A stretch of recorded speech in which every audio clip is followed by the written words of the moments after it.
Now then, welcome back to Utopia³. I don't know if I've done a full reveal on this yet, a proper reveal on it. But I started off the entrance hall. Let's have a fly back here. The entrance to Mcraft Mountain, this being Mcraft Mountain. I decided to go with the entrance on the side here. I doubt I'll do something symmetrical on the other side. I think I'll stick to this side. But as you can see, I've still got the roof space to finish off up there. But so far, it's looking pretty cool. I'm liking it. Everybody on the server's liking it. The corridor goes all the way down here. I think we went through it all in the Good Night Sleep episode. I can't remember how much I cut out of that episode because we had loads and loads that we did, me and Ego. But this is now all pretty much functioning, except for a Twilight Forest book going to the Twilight Forest spawn. We've got a spawn going into the Nether.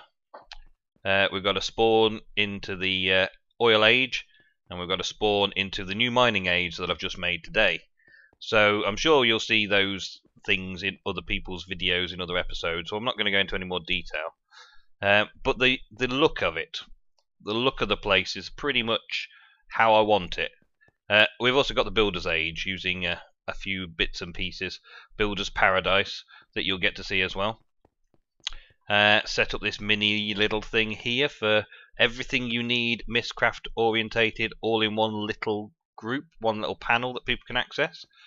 And I set up this as the XP farm area, this nice little building here. I think it looks quite nice actually. It took me quite a while to mess about with it to get it to look nice, but eventually I think I got there. And again, haven't done the roof in here. It's another project I'll work on. And I've got spaces for 4 farms. Currently we've got the Enderman XP farm over at Lewis's and Doodart's that Doodart and I set up. And we've got the Wither Farm XP farm that used to be on Toast and Kyle's island that Damn Sky and I set up. And space for another 2. We've got the anvil with bookshelves that don't have any enchanted books in. Presumably because we've got Enchanted Plus, so we don't need anything other than an Enchanted Plus table. Because you can put whatever enchantments you want on it. And plenty of bookcases around it to give it a decent exposure to make it maximums. Creepers, Echoes, the graffiti artist of the server went round with that as soon as we had the open blocks in. See, does it show up? Yeah, it shows up as canvas open blocks. Yeah, so he did a lot of that with painting and stuff. And at the minute everyone's got all their books set up just along here. And this is just for temporary measures. This down into there, I'm thinking that I'm going to have some sort of Stonehenge, like we did on the Utopia³ server Season 1. Potentially, with a load of Mcraft portals in here to everybody. God, he even got into here. Hello, I call Creeperface here. So we got set up right here. I'm thinking that these caves in Mcraft Mountain need to have purposes. So Stonehenge for all of the books around here would be good. But then this wall here as you walk in, it's quite a large wall and it runs from our 6 main areas, which was the idea, to have this entrance lead on to 6 main areas at this end of the mountain. That the areas that will generally not change but may get reset because of overuse or corruption or anything like that that might be going on there. Plus the mining age. We're just going to create the same mining age again when it gets mined out, so we may as well just throw away the old dimension and reopen it again and have it a whole fresh new dimension. Same with the oil age, we're just going to pump all the oil out of it, and then when we're done, we would normally have to walk like 1,000 blocks from spawn to find new places to mine out or new places to get the oil reserves. But it's a lot easier for people, just reset the dimension, it'd be fine. The Nether, not likely to be reset, but we may reset it every once in a while. Twilight Forest, again, may reset it every once in a while. The end, we haven't gone into the end yet. We're closed, awaiting a dragon fight. When we're ready, or when there's a mod in the pack that manipulates the dragon or makes the dragon harder. Because at the minute, I've got twice as many health as I should have. I've got maximum enchantments on some diamond armor. There's people wandering around with power armor. There'll be people potentially with IC2 armor, nano suits and things like that. There's even a buildcraft armor now that I might go into. But the dragon's just always been far too easy in modded Minecraft. So my plan is to wait until there's a mod that makes the Ender Dragon fight even more challenging or even more difficult. Or we've got an idea for something. We don't need the Endstone, because Endstone we can get from the Oil Age as well. So we don't need anything from there. Maybe Ender Bees in the new year when it stops snowing everywhere. Still snowing everywhere. Look at Utopia. It's just covered in snow, ready for Christmas. The Christmas snow. So another ongoing job that I want to add to my clipboard over here is red sheep on the roof. You're not supposed to be out here. You're supposed to be in this pen. There were 3 of every sheep last time I looked. Yeah. 2. So you actually managed to get out of your pen. How did that happen? Did somebody leave you open? Maybe. Let's see if we can get you back over here. Or actually, there's 2 red sheep already. Oh, now I can morph into a red sheep. Awesome. So yeah, there's the automation of the sheep farm. Ego and I set it all up, but we haven't done any Mine Factory Reloaded machines to get it all done.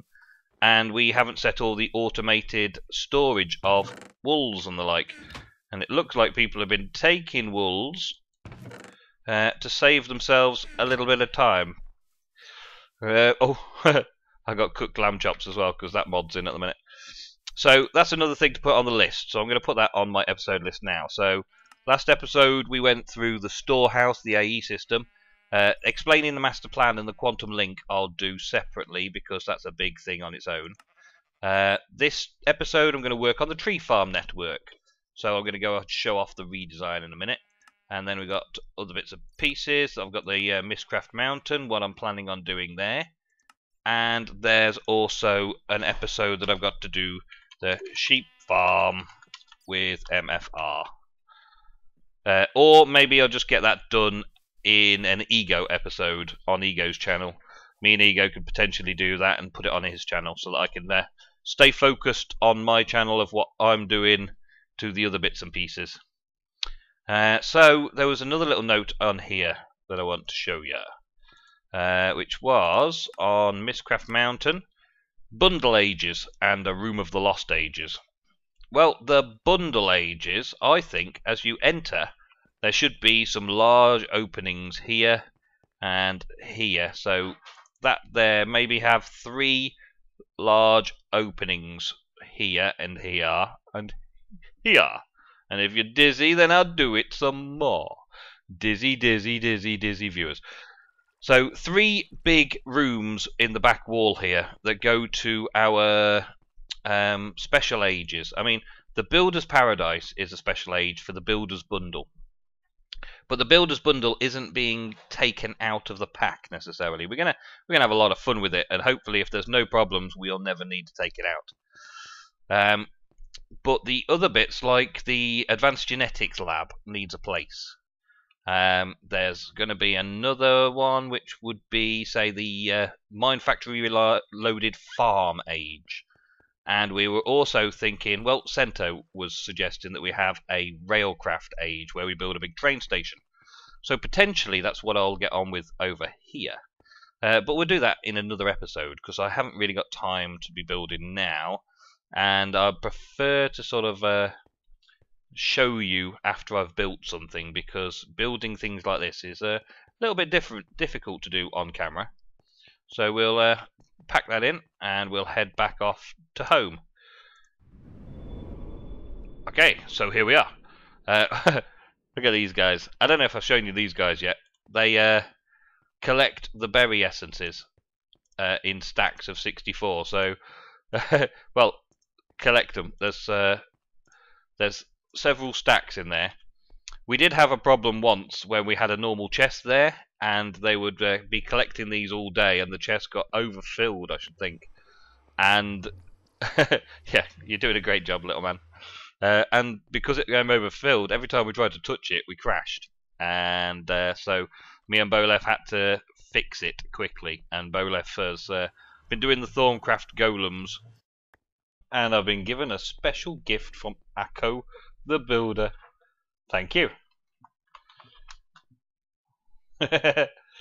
Nice carpet, thanks. Yeah, I'll finish this section off. Sleeping bag. Sleeping bag's cool because you get to just sleep wherever you want. Oh, there's a BPAT on as well. Awesome. The Canadians have arrived, people. So, yes, I finished this section off. We saw me setting it all up, and I set the other side up similar. I've got all these filing cabinets, which also fit nicely into these cyan blocks. I think they go pretty nice together. I've still got to define the rest of this area, but that'll do. And this section's still a bit of a mess. I've got some more stuff in behind there that I'll probably show you in a second. So, yeah, I've finished off all this. Let's see what. Oh, well, let's test out this sleeping bag. It's sleeping. Just sleeping where you are.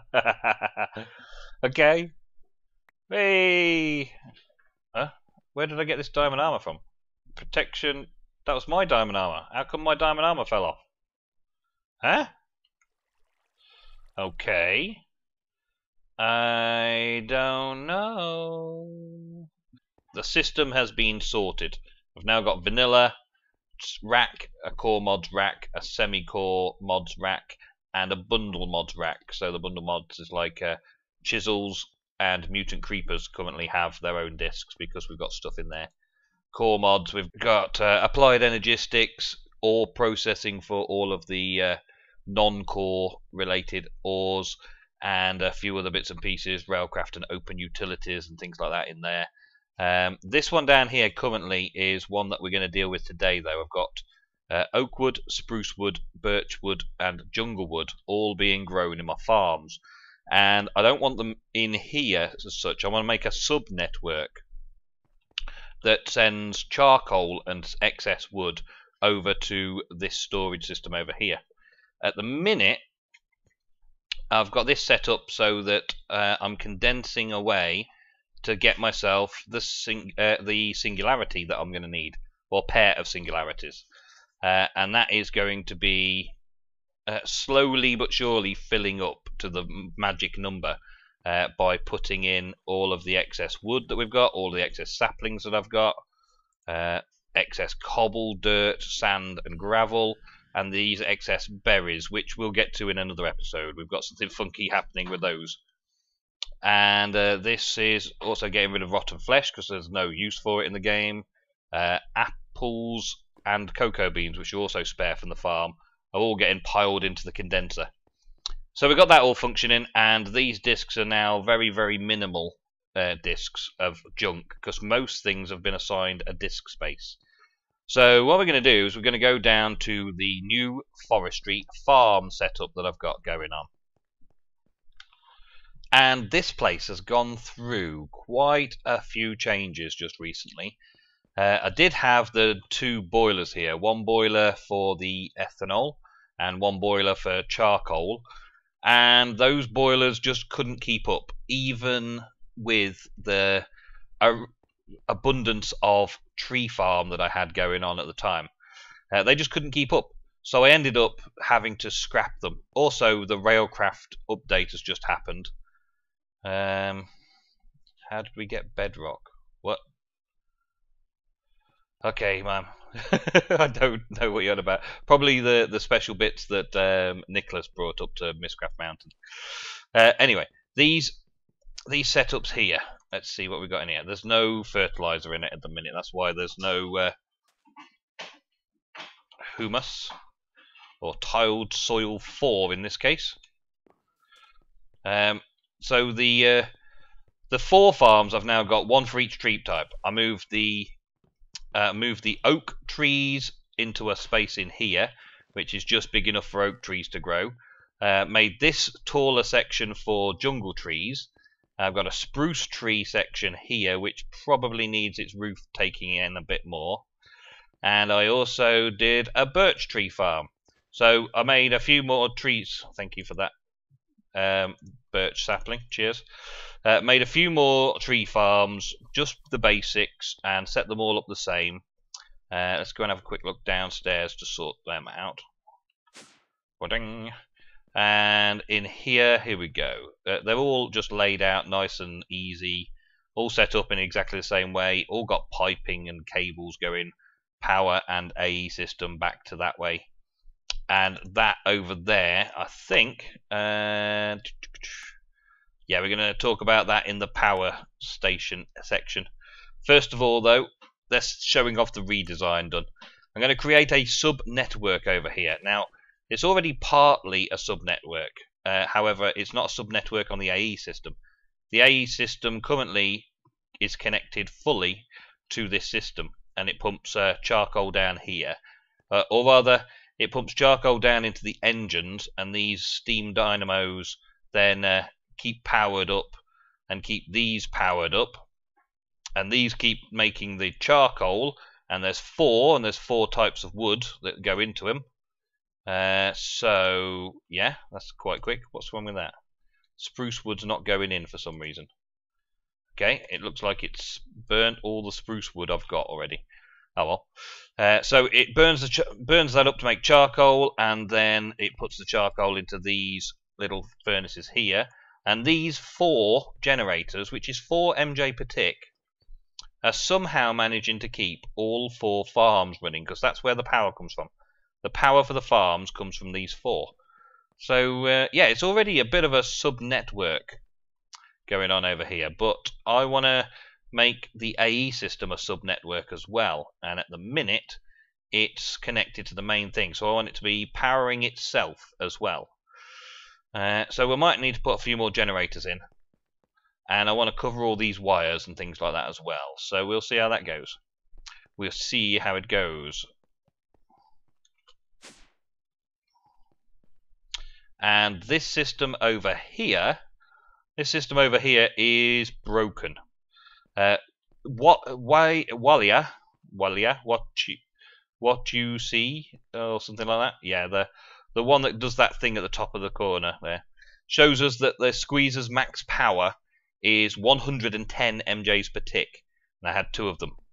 The fermenter is 200 MJs per tick, and I got 2 of them. And the stills 110 per tick each, and I got 3 of them. And what I was doing previously was using these advanced energy conduits doing 500 MJs per tick into a capacitor bank over here, which was then feeding all of these machines.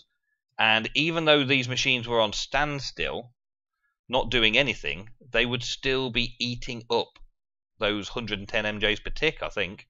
They just kept eating it. So as fast, I couldn't produce it fast enough to produce 100 MJ per tick per machine over here. That would be 220, and that would be 400, so 620, and then another 330, so we're at 950. 950 MJs per tick these were sucking out directly from pipes here. So presumably only 500 per tick was actually going in. But I just have to rethink. I'm going to have to power these independently with engines or dynamos to make them secure and working properly. But anyway, I'm going to go and I'm going to set up a few machines for this area. I don't think I'm going to have time this episode to go through it all, so this will be another one of those little catch-up episodes. So I'm going to create a sub-network. I'm going to do it, make it self-powering. I'm going to have an ender chest that keeps all of the wood that's spare that goes into the AE system. I'm going to have it power down on full. That's what we're going to deal with in the next episode. Also, we've got these things going on here. We've got a fruit farm, biofuel factory, the oil pump in the nether pump, the oil pump in the nether, the oil pump and the nether pump lava, all my ender chests and tanks, and dealing with thermal expansion and explaining the principle behind it all. I'm going to get all that side of things done in the next couple of episodes as well. So I'm probably going to rip all this out and store it away and reinvent this whole area. I still like the way it looks with the marble and the oak planks and the stone facades around it, but I'm going to change it all. I've got the power supplies now for lava and oil. They're both nicely topped up, and they're staying topped up. I could probably add a few more levels onto this. I'll show you that in the episode as well. But for right now, this was just sort of like the update of what's going on. And the AE system, look at it. There's tons of stuff in it. It's just loaded full of all sorts of cool stuff. And this is all organized and sorted and works just the way I intended it to work. So that's it for this episode, guys. We will be doing more very shortly, so stay tuned, and I'll see you next time on the Utopia³ server.